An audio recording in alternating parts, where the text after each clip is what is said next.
सच कह रही हूँ, मैंने अपनी बहन को नहीं मारा है। मैं नहीं जानती है क्या कह रहे हैं। किसी ने मेरी बीवी को मारा है इंस्पेक्टर। मैं पूरे यकीन के साथ कह सकता हूँ कि यही मेरी बीवी की हत्यारा है। नहीं नहीं नहीं, मैं सच कह रही हूँ, मैंने अपनी बहन को नहीं मारा है। मैं नहीं जानती उसकी मौत कैसे हुई है। ये हमेशा से ईशा से नफरत करती थी, इसी ने ही उसे मारा है। मैं नहीं जानती उसकी मौत कैसे हुई। मैंने अपनी बहन को नहीं मारा, सच कह रही हूँ मैं। इंस्पेक्टर, मैं कुछ दिनों के लिए काम के सिलसिले में लखनऊ से बाहर गया हुआ था, तो मैंने सोचा कि ऐसी हालात में ईशा को घर में अकेले छोड़ना ठीक नहीं है, तो मैंने उसे उसके मायके में छोड़ दिया था। सोचा कि अपनी माँ और बहन के साथ रहेगी तो उसे कोई प्रॉब्लम नहीं होगी, और फिर अपनी माँ के घर से ज़्यादा महफूज जगह और क्या हो सकती है इंस्पेक्टर। लेकिन मुझे क्या पता था कि उस घर में एक नागिन थी। नमस्कार, सावधान इंडिया यूपी फाइट्स बैक में मैं पूजा गौर आप सबका स्वागत करती हूँ। ईशा की मौत हॉस्पिटल में हुई थी, लेकिन उसका पति डॉक्टर अनुराग अपनी साली यानी कि ईशा की बहन सीमा पर उसकी हत्या का इल्जाम लगा रहा था। आखिर क्या वजह थी ईशा की मौत की, और सीमा उसकी जिम्मेदार कैसे बन गई? अनुराग किस आधार पर सीमा को उसका खूनी करार दे रहा था? क्या अनुराग का कहना सही था? क्या ईशा का खून वाकई में सीमा ने ही किया था? क्यों एक बहन अपनी बहन को मारना चाहेगी? आइए इन सारे पेचीदा सवालों के जवाब जानने के लिए चलते हैं कुछ अरसे पहले की उनकी जिंदगी में। अच्छा सुनो, फॉर्मल्स कितने रखूं मैं? ईशा, मैंने कहा ना कि मैं अपनी पैकिंग खुद कर लूंगा। शादी के पहले भी तो मैं खुद ही पैकिंग करता था। तुम सुनो, तुम अपनी पैकिंग कर लो, मैं एयरपोर्ट जाते हुए तुम्हें तुम्हारी मम्मी के घर में छोड़ता हुआ चला जाऊंगा। नहीं नहीं, मैं वहां नहीं जाऊंगी, और वैसे भी 3 ही दिनों की तो बात है, मैं यहीं रह लूंगी। और छोटू भी तो है, घर का सारा काम कर लेगा वो। ईशा, मैं तुम्हें छोटू के भरोसे छोड़ना नहीं चाहता। कैसे कैसे क्राइम्स हो रहे हैं आजकल, पेपर तो पढ़ती हो ना। कहीं तुम सीमा जी की वजह से तो वहां जाने से मना नहीं कर लिया? नहीं नहीं, ऐसी कोई बात नहीं है। गुड। वैसे भी वापस आने के बाद तो मैं तुम्हें जाने नहीं दूंगा। क्यों? क्योंकि हम तुम्हें एक पल के लिए भी अपनी नजरों से दूर नहीं होने देंगे।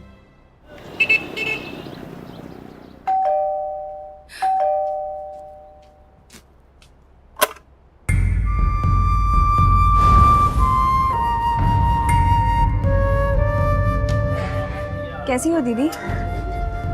माँ, ईशा आई है।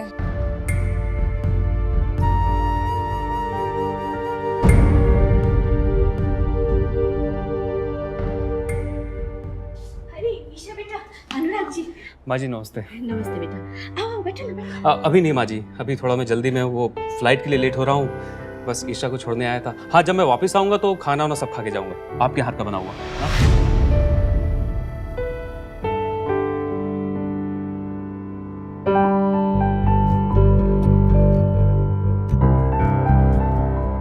क्या बात है, इस तरह चुपचाप अंदर क्यों आ गई तू? अनुराग जी आए थे, तूने उनसे बात तक नहीं करी। उन्हें कितना बुरा लगा होगा ना। प्रॉब्लम क्या है तेरी? अच्छा, आप नहीं जानती मेरी प्रॉब्लम क्या है? अनुराग जी को बुरा लगा होगा, इसकी बड़ी चिंता है आपको। लेकिन मुझे कितना बुरा लगा होगा, ये कभी सोचा है आपने? अब कितने साल तक उस एक ही बात को लेके बैठी रहेगी? सारी जिंदगी तो ऐसा नहीं चल सकता ना। और वो एक अकेली बहन है तेरी, उससे ही कटी कटी रहेगी तो।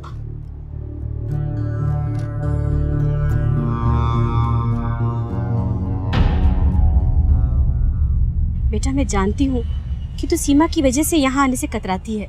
नहीं माँ, ऐसा कुछ भी नहीं है। आप ऐसा क्यों सोच रही है? मेरे दिल में दीदी की तरह कोई कड़वाहट नहीं। होगी भी तो तू कुछ कहेगी थोड़ी। तू उसकी छोटी बहन है, पर उससे कहीं ज्यादा समझदार है। उसको तो आज तक मैं समझा नहीं पाई, इसलिए तुझसे कह रही हूँ, कभी कोई कड़वी बात वो कह भी दे तुझे तो उसे दिल से मत लगाना, नजरअंदाज कर देना। वैसे भी थोड़े दिनों में उसकी शादी हो जाएगी, तो धीरे धीरे वो सब भूल जाएगी। वक्त लगेगा, पर सब ठीक हो जाएगा।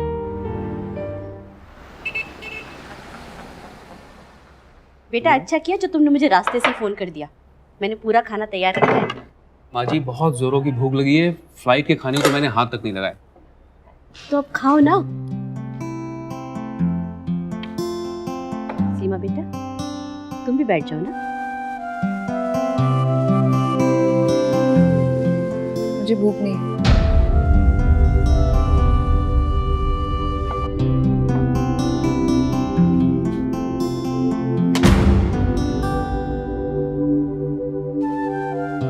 खाना खा के तो- निकल। हाँ हाँ खाओ। मुझे तकलीफ इस बात की नहीं है कि दीदी मुझसे अच्छे से बात नहीं करती। वो मेरी बहन है, मैं उन्हें बचपन से जानती हूँ। तकलीफ इस बात की है कि वो आपसे अच्छे से बात नहीं करती। बहुत बुरा लगता है मुझे। इसमें बुरा लगने वाली क्या बात है? अगर तुम उनके नज़रिए से सोचो तो उनके साथ जो कुछ भी हुआ वो बहुत ही अजीब सिचुएशन है। मैं उनकी जगह होता तो शायद मैं भी ऐसा ही बिहेव करता। हाँ, पर उन्हें समझना चाहिए ना, ऐसे कैसे वो। देखो मुझे तो जरा भी बुरा नहीं लगा। वैसे तुम्हें क्यों बुरा लग रहा है?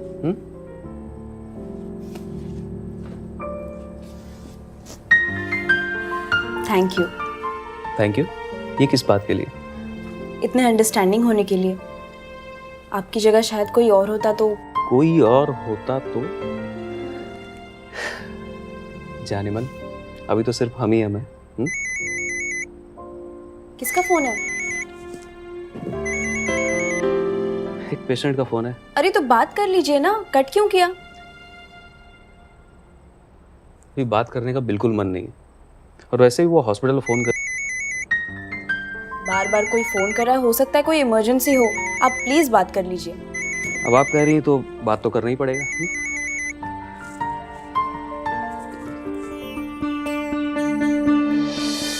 वो ऐसी क्या बात थी दोनों बहनों सीमा और ईशा के बीच जो दरार बनकर खड़ी थी? ऐसी कौन सी नाराजगी थी बड़ी बहन सीमा को जो उसकी माँ के इतना समझाने के बावजूद अपनी छोटी बहन और उसके पति से बात तक करना पसंद नहीं करती थी?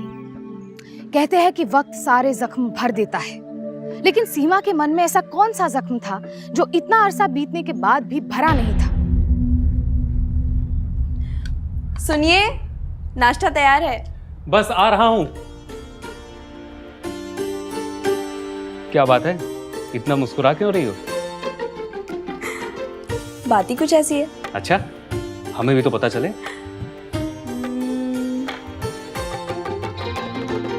तुम प्रेग्नेंट हो?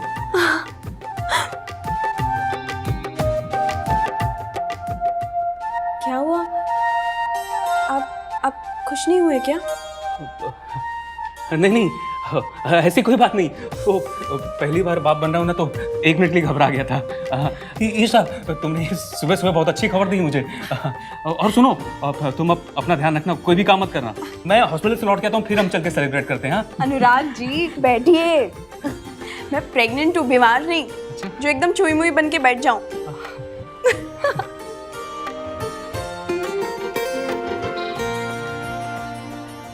क्या? सच? तूने तो बहुत अच्छी खबर सुनाई है ईशा।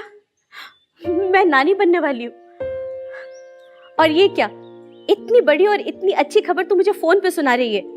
ये नहीं कि घर आके बता देती? हाँ मम्मी, वो मैं बस। हाँ, वो सब कुछ नहीं सुनना मुझे। बस ये बता कि तू कब आ रही है।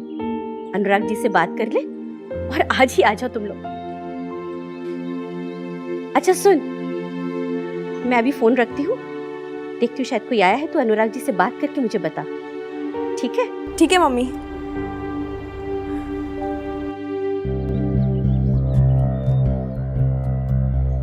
ईशा पेट से है। सुना मैंने। इतनी खुशी की खबर है और तू यूं मुंह फेर के खड़ी हुई है। अरे और कितना वक्त लगेगा तुझे ये बात समझने में? इकलौती बहन है वो तेरी, एक अकेली मौसी बनेगी तू उसके बच्चे की। शर्म नहीं आती तुझको उसके साथ ऐसा बर्ताव करते हुए? अरे इसमें उसकी क्या गलती है? ऐसे स्वागत करेगी तो उसके बच्चे का इस दुनिया में? हद कर दिया तूने तो। पता नहीं कब समझेगी।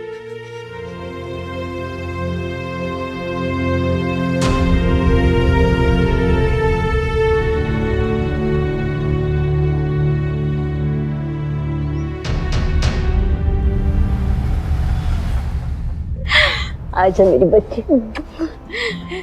तू समझ नहीं सकती ईशा, मैं आज कितनी खुश हूं कि मैं तुझे बता नहीं सकती। जब मेरी सारी सहेलियां अपने नाती पोतों के लिए स्वेटर बुनती रहती थी और मुझसे पूछती रहती थी कि मैं कब खुशखबरी सुनाऊंगी, अब बताऊंगी मैं उन्हें। तो माँ जी, आप स्वेटर बुनना शुरू कर ही दीजिए। ईशा, कॉन्ग्रेचुलेशन।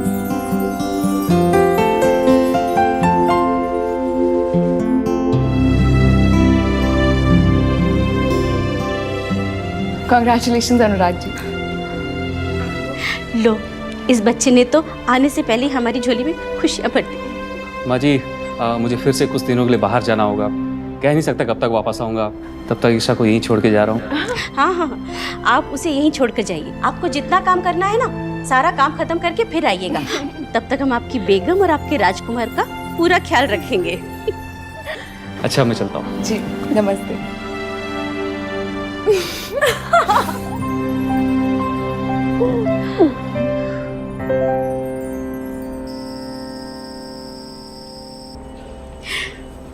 ये ले बेटा, दूध पी ले, अच्छा रहता है।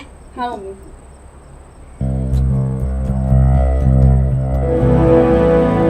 क्या हो रहा है तेरे को? ठहर, बैठ यहाँ पे। तू ठीक है ना?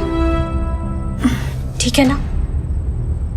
हाँ मम्मी, कमजोरी आ गई थी, चक्कर सा आया मुझे। अच्छा, मैं तो घबराई गई थी। प्रेगनेंसी में तो ये सब होता ही है। पहले 3 महीने तो तुझे ये सब कुछ झेलना पड़ेगा, उसके बाद धीरे धीरे सब ठीक हो जाएगा। चल, अभी दूध पी ले।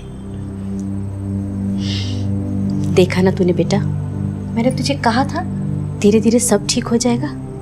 हाँ मम्मी, मुझे बहुत खुशी हुई जब दीदी ने मुझे कॉन्ग्रेचुलेट किया। अनुराग को भी, अनुराग जी को बहुत खुशी हुई होगी। चलो, अच्छा है। जब भी मैं दीदी के बारे में सोचती थी, मुझे बहुत बुरा लगता था मम्मी। उन्हें दुखी देखती थी ना तो खुद को कोसती थी मैं। चल, अब तू ये सब सोचना छोड़ दे। इन सब बातों से ना तू बच्चे को टेंशन दे रही है। अब दूध पी और आराम कर। ईशा के मां बनने की खबर ने दोनों बहनों के बीच की कड़वाहट को खत्म कर दिया था। अगले कुछ दिनों में दोनों बहनों के बीच का पुराना प्यार वापस लौटने लगा था। लेकिन इसी के साथ डॉक्टर अनुराग का काम के लिए शहर से बाहर जाना या कभी कभी विदेश के दौरे बढ़ने लगे थे। इसी वजह से ईशा आए दिन अपने मायके आकर रहने लगी थी। अब इस दौरान अनुराग ईशा को अकेले नहीं छोड़ सकता था। सीमा और ईशा की मां दोनों ही ईशा का बहुत ज्यादा ख्याल रख रही थी, लेकिन फिर भी धीरे धीरे ईशा की तबीयत बिगड़ने लगी थी। हाँ हाँ हाँ, ठीक है, मैं आता हूँ। ओके। चलिए, मैं तैयार हूँ। Isha, I am so sorry. वो मैंने तुम्हें फ़ोन किया था कि मैं तुम्हें लेने के लिए आ रहा हूँ, बट मुझे अभी भी फ़ोन आया कि मुझे वापस जाना पड़ेगा। बस 2 दिन की बात है। ये क्या, अभी आए और अभी फिर से चल दिए? क्या करूँ, काम ही कुछ ऐसा है। काम ही सब कुछ है क्या? आजकल आप बहुत बाहर जाने लगे हैं। हर दूसरे दिन आपका कोई ना कोई टूर आया रहता है। अब मत जाइए ना, कह दीजिए आप नहीं जा सकते। ईशा, बच्चों जैसी बातें मत करो। अब काम है तो है, इसमें मैं क्या कर सकता हूँ? काम के अलावा भी तो आपकी एक जिंदगी है ना, आपकी एक फैमिली है। और हर दूसरे दिन मैं मायके आ जाती हूँ। लोग क्या सोचेंगे? सोचेंगे कि पता नहीं इसके घर में क्या प्रॉब्लम है कि ये हर दूसरे दिन मायके आ जाती है। अच्छा लगता है क्या? और सीमा दीदी और मम्मी मेरा कितना ख्याल रखेंगी? आखिर ये भी तो आप ही की जिम्मेदारी है ना। मुझे मेरी जिम्मेदारियों का पूरा एहसास है। मुझे मेरी रिस्पॉन्सिबिलिटीज और ड्यूटी समझाने की कोशिश मत करना, समझी? और ये सब मैं किसके लिए कर रहा हूँ? ये मीटिंग, ये काम अपने लिए कर रहा हूँ, तुम्हारे लिए कर रहा हूँ, हमारे होने वाले बच्चे के लिए कर रहा हूँ, हमारी फैमिली के लिए कर रहा हूँ।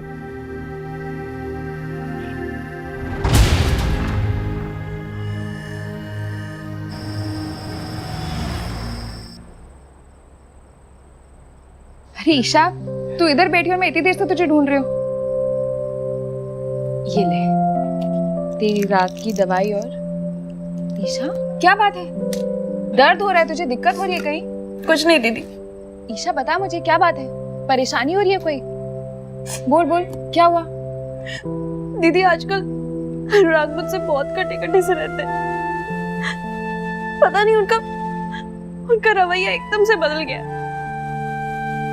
वो कभी मुझसे ऊंची आवाज में बात नहीं करते थे, पर अभी जो मन में आता है कह देते। इतनी सी बात और तू इस तरह अपने आंसू बहा रही है। तू भी ना, हो सकता है उन्हें किसी बात की चिंता हो, कोई टेंशन हो। नहीं दीदी, मुझे ऐसा लगता है कि जब से उन्होंने मेरी प्रेगनेंसी की न्यूज़ सुनी है ना, वो एकदम बदल गए हैं। कहीं ऐसा तो नहीं ना कि उन्हें अभी ये बच्चा चाहिए ही ना हो। ऐसा थोड़ा ना सोचते। देख मेरी बात सुन, आज तक तुम 2 लोग थे, अब एक तीसरा भी तुम्हारी जिंदगी में आएगा। हो सकता है वो सोच रहे हो कि अब खर्चा बढ़ जाएगा, जिम्मेदारियां बढ़ने वाली हैं, इसीलिए परेशान हो रहे होंगे। देखो उनके लिए भी तो नई चीज है ना, है ना? बस अब तू सोचना बंद कर और जल्दी से अपनी दवाई ले ले, वरना माँ मुझे भी डांट देगी। ये ले।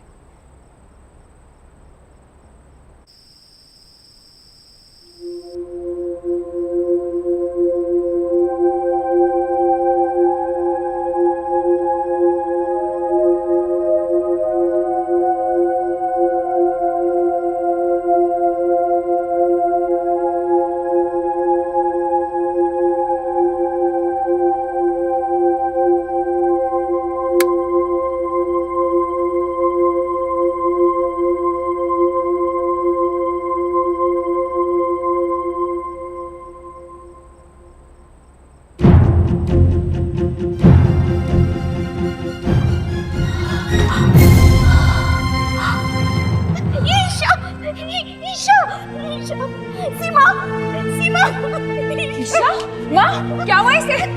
माँ जल्दी से अनुराग जी को फोन करो। ईशा ईशा ईशा आंखें खोलो। क्या हुआ? ईशा माँ लगा।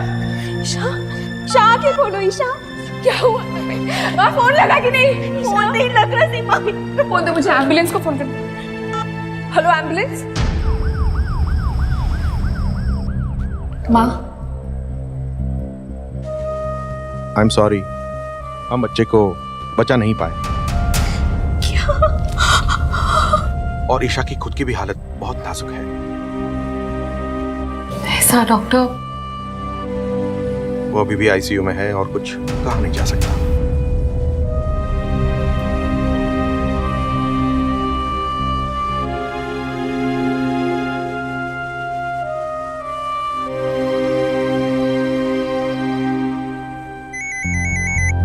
कैसे हुआ ये?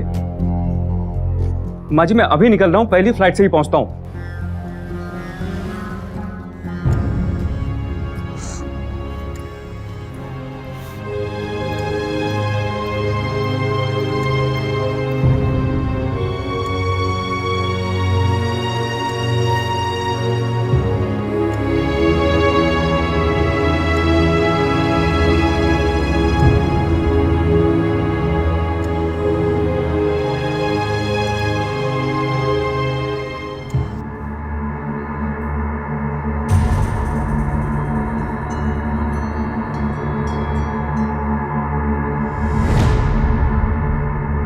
ये सब आपकी लापरवाही की वजह से हुआ है। आपकी वजह से मैंने अपना होने वाला बच्चा खो दिया।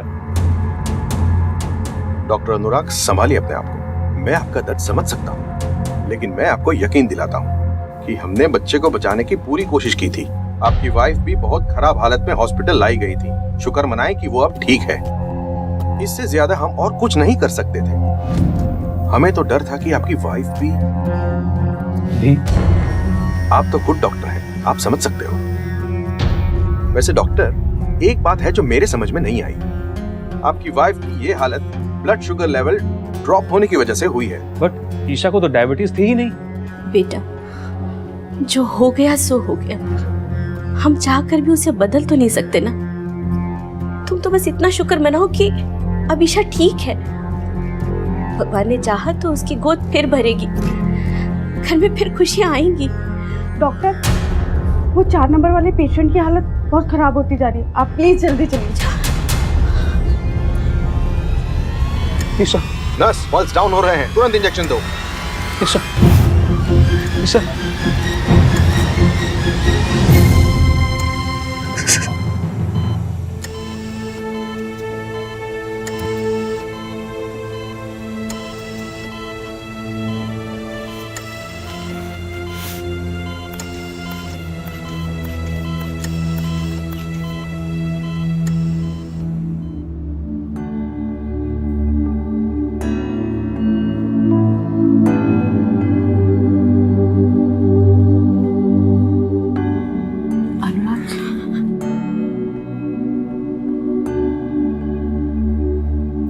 अनुराग जी, क्या हुआ? ईशा कैसी है? अनुराग जी, ईशा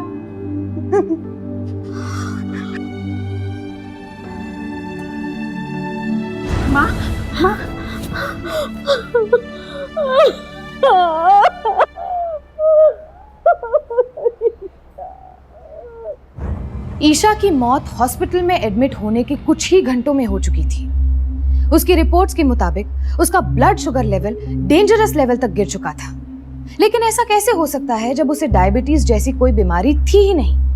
कई बार हॉस्पिटल्स में पेशेंट की मौत की वजह साफ नहीं होती। ऐसे में पेशेंट के परिवार वाले कानून का सहारा लेकर जांच करवा सकते हैं। हॉस्पिटल के रूल्स के मुताबिक पेशेंट के एडमिट होने के 24 घंटों में उसकी रिपोर्ट दी जानी चाहिए।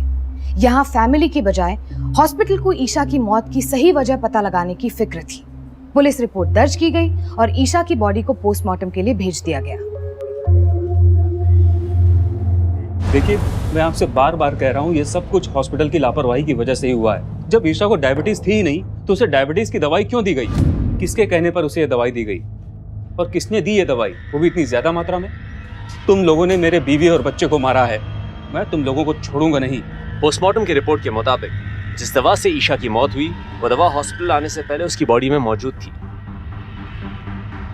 और सवाल ये है कि वो दवा हॉस्पिटल आने से पहले उसकी बॉडी में आई कहां से? पहले ही मौजूद थी, ये आप क्या कह रहे हैं? ये तब हो सकता है अगर ईशा को हॉस्पिटल आने से पहले वो दवाई घर पर किसी ने उसको दी हो। ये आप क्या कह रहे हैं? मैं शहर से बाहर था, ईशा अपने मायके में अपनी माँ और बहन के साथ रह रही थी। कोई बाहर वाला तो उसके आसपास भी नहीं भटका, फिर ये सब कैसे? क्या ये हो सकता है कि ईशा ने खुद जानबूझ के दवाई ली हो? क्या बोल रहे हैं आप? ईशा माँ बनने वाली थी, वो ऐसा क्यों करेगी? माँ जी ठीक कह रही है, वो ऐसा नहीं कर सकती। तो फिर ये काम किसी और का है, कोई ऐसा जो ईशा को बड़ी सफाई से मारना चाहता था। किसके पास वजह हो सकती है ईशा को मारने की?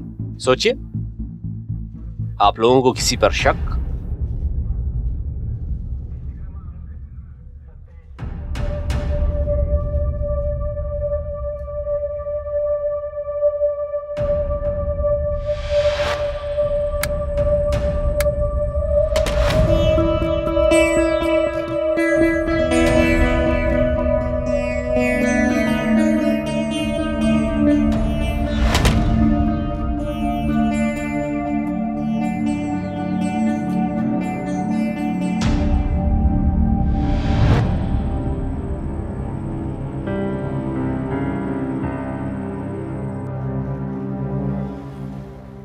इंस्पेक्टर, मुझे शक है कि ईशा की मौत में उसकी बहन सीमा का हाथ था। बहन का हाथ था? ये आप कैसे कह सकते हैं? एक बहन अपनी छोटी प्रेग्नेंट बहन को क्यों मारेगी? क्योंकि वो उससे नफरत करती थी, वो उसका मुंह तक देखना पसंद नहीं करती थी। मगर क्यों? ऐसी क्या अनबन थी दोनों में? वो बात है कि 1 साल पहले। और क्या जानना है जी, आपका इतना अच्छा परिवार है और मेरे अनुराग की तो बस एक ही शर्त है कि लड़की अच्छी और पढ़ी लिखी होनी चाहिए। वो तो आपकी बेटी है ही, बस हमारी होने वाली बहू को बुला दीजिए ताकि हम भी मुंह मीठा कर लें। जी जी बिल्कुल। ईशा बेटा, जरा सीमा को लेके आओ ना।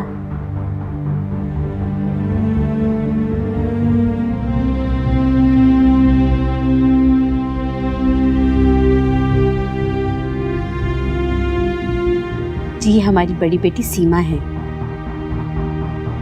और ये छोटी बेटी ईशा। नमस्ते। सीमा बेटा, ये अनुराग जी हैं।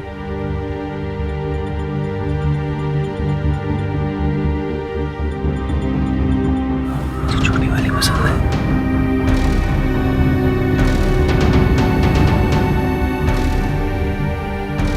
क्या बात है, कोई प्रॉब्लम है क्या?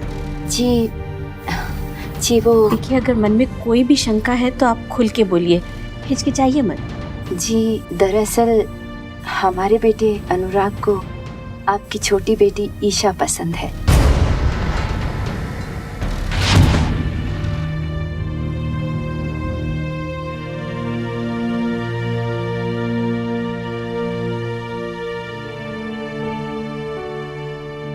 दीदी,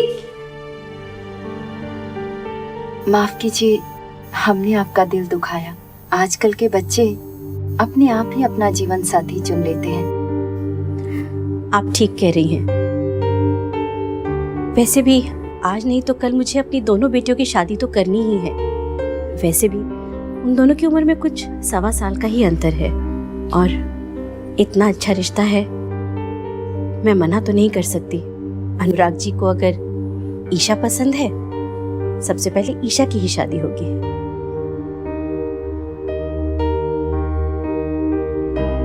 दीदी,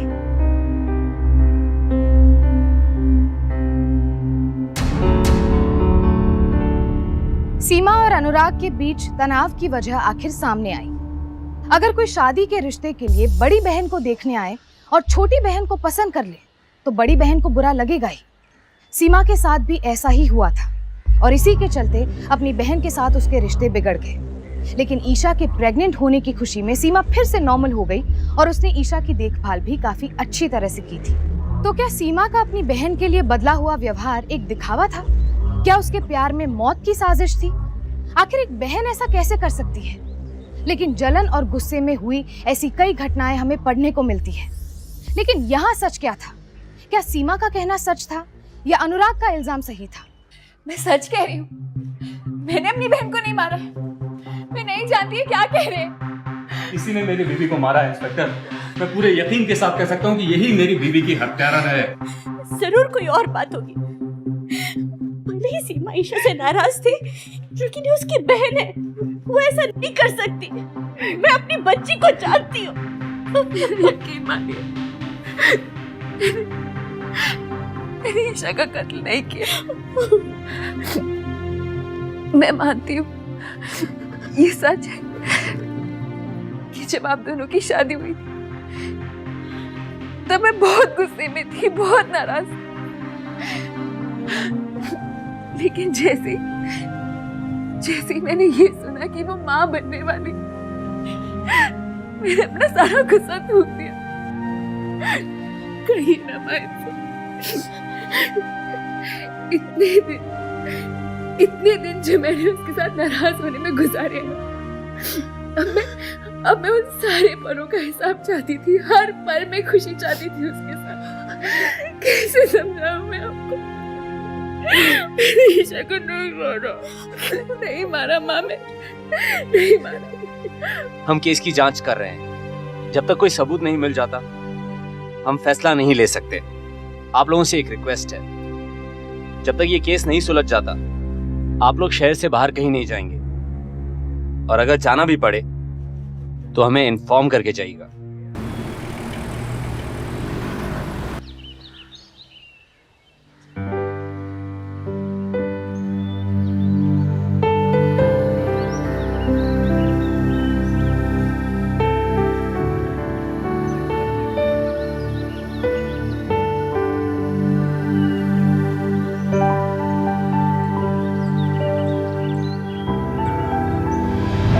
कैसे पेशेंस रखूं दीदी, जब जानती हूँ कुछ भी ठीक नहीं है। आजकल अनुराग मुझसे बहुत कटे कटे से रहते हैं, ठीक से बात भी नहीं करते मुझसे। उनको रोज रात को किसी के तो फोन आते हैं और वो मेरे सामने बात नहीं करते, किसी और रूम में जाके बात करते हैं। और अगर मैंने पूछ लिया तो डांट देते हैं मुझे बिना बताए घर से चले जाते हैं। मुझे कुछ समझ में नहीं आ रहा दीदी, कहीं ऐसा तो नहीं ना कि उनका कहीं अफेयर हो? ईशा, ऐसा कुछ नहीं होगा, तुम ज्यादा सोच रही हो।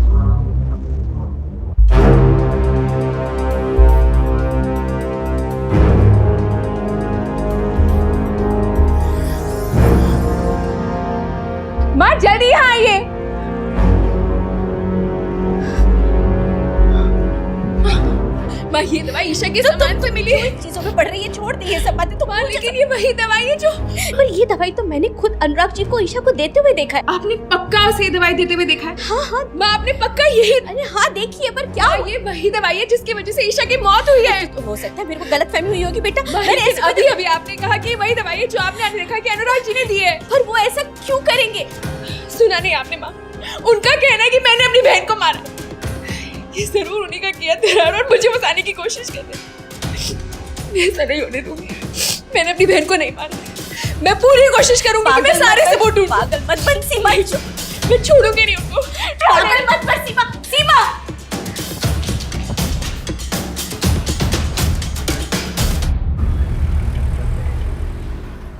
मुझे लगता है कि मेरी बहन का कत्ल अनुराग जी ने किया है। वो आकर कहते हैं कि आपने मारा है, आप आकर उनपे इल्जाम लगा रही हैं। ये हो क्या रहा है? अगर आपको यकीन नहीं होता ना, तो ये देखिए, मैं सबूत भी लेकर आई हूँ। ये दवाई वही दवाई है जिसकी वजह से ईशा की मौत हुई, और ये दवाई मुझे ईशा के सामान में मिली। माँ ने कहा था कि ये दवाई उन्होंने अनुराग जी को ईशा को देते हुए देखा है। इंस्पेक्टर, ये अपना गुनाह और अपना इल्जाम मेरे सर पर थोपने की कोशिश कर रही है, जबकि सच्चाई ये है कि जब ईशा की तबीयत खराब हुई थी मैं शहर में था ही नहीं।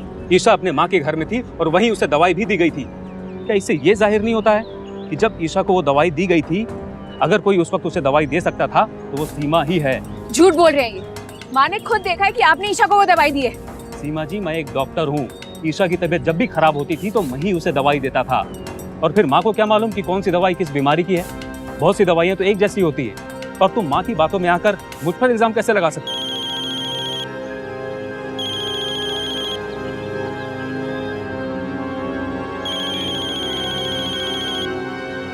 देखिए, मैं आपसे अभी बात नहीं कर सकता, मैं आपको बाद में कॉल करता हूँ। ईशा ने तो मुझे ये भी बताया था कि रात रात को आपको फोन कॉल्स आते हैं जो आप ईशा के सामने नहीं उठाते। उनका क्या? सीमा जी, आप अपने काम से काम ही रखिए। मैं एक डॉक्टर हूँ, समझिए आप। और लोगों की तबीयत टाइम देखकर खराब नहीं होती है। किसी को भी किसी भी समय कुछ भी हो सकता है।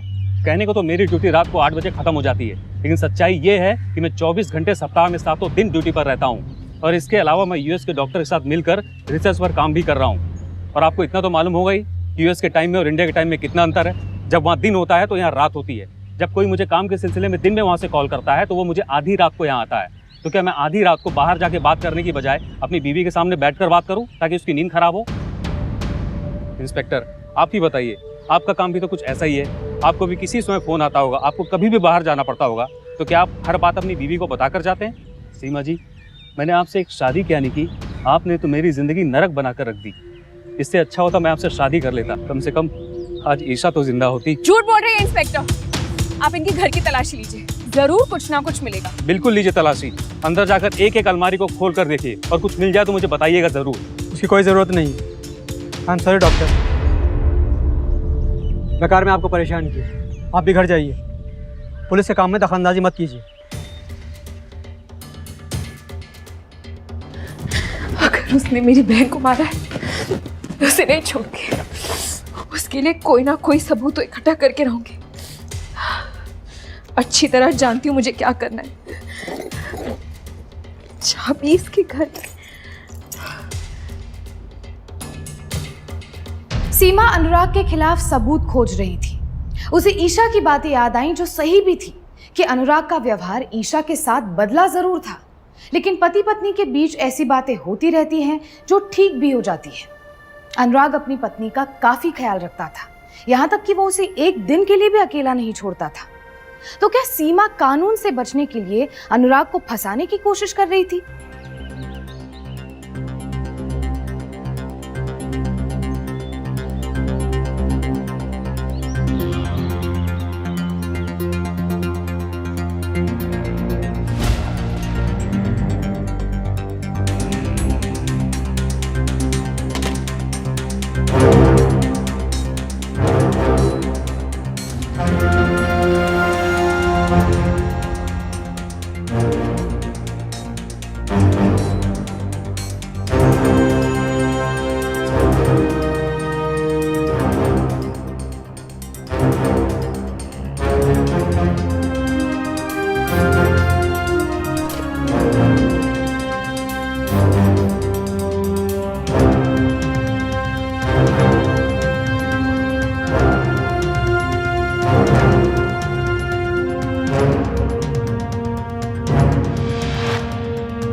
खुशी, तुम यहाँ क्या कर रही हो? तुम अंदर कैसे आई? तुम तो हाथ धोके मेरे पीछे पड़ गई। Get out! नहीं तो मैं पुलिस को बुलाऊंगा। इनफ, मैं इसे छोड़ूंगा नहीं अब। इनफ।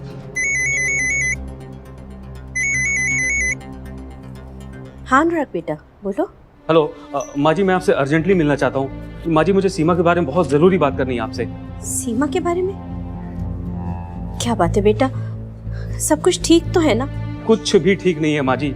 सीमा ने तो इस बार अपनी सारी हदें पार कर दी हैं। मैं आपसे अभी कभी बात करना चाहता हूँ माँ जी, लेकिन इस सिलसिले में सीमा के सामने आके बात नहीं करना चाहता, नहीं तो बेकार का बवाल होगा। आप प्लीज अभी कभी यहाँ आ जाइए, और मैं फोन में भी बात नहीं कर सकता। मैं आपसे मिलके यहीं घर में बात करना चाहता हूँ। अच्छा बेटा, मैं थोड़ी देर में आती हूँ। थोड़ी देर में नहीं माँ जी, आप प्लीज अभी आ जाइए। ठीक है बेटा, मैं अभी निकलती हूँ। और माँ जी प्लीज सीमा से मत कहिए कि मेरा फोन आया था, और ये मत बताइए कि मैंने आपको मिलने के लिए बुलाया है। ठीक है।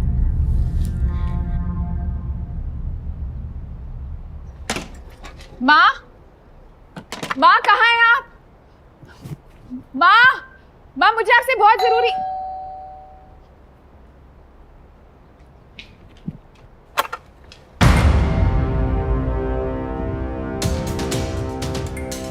क्या कर रहे हैं आप? क्या कर रहे हो आप? छोड़िए। तुमने एक बार भी नहीं सोचा जब मैं तुम्हारी बहन को यानी अपनी बीवी को मार सकता हूँ तो मुझे तुम्हें मारने में तो जरा भी दुख नहीं होगा। और फिर तुम्हारे अलावा किसी को मुझ पर शक भी नहीं। वैसे तुम्हारी तसल्ली के लिए मैं एक बात बता दूं कि मैंने तुम्हारी बहन को कैसे मारा था।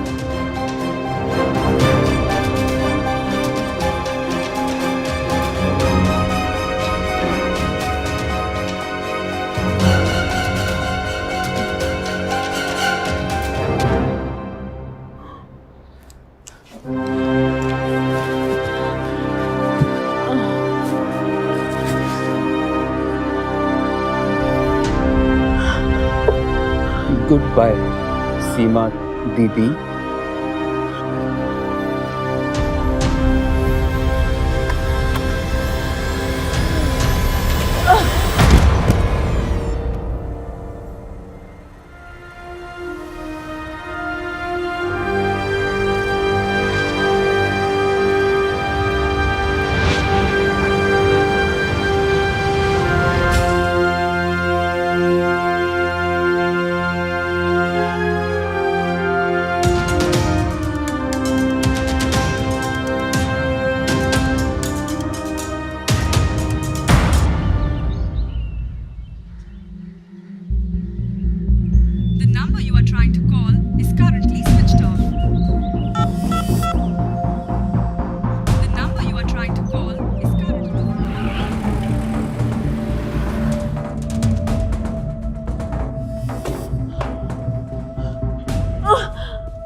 डॉक्टर अनुराग, अपने आप को बहुत स्मार्ट समझते हो। अपनी बीवी को इस लड़की के चक्कर में मार के देश से बाहर जाके सेटल होना चाहते हो। अब देखता हूँ तुम ये देश क्या, मेरी जेल से बाहर निकल के दिखाओ। You are under arrest, come out.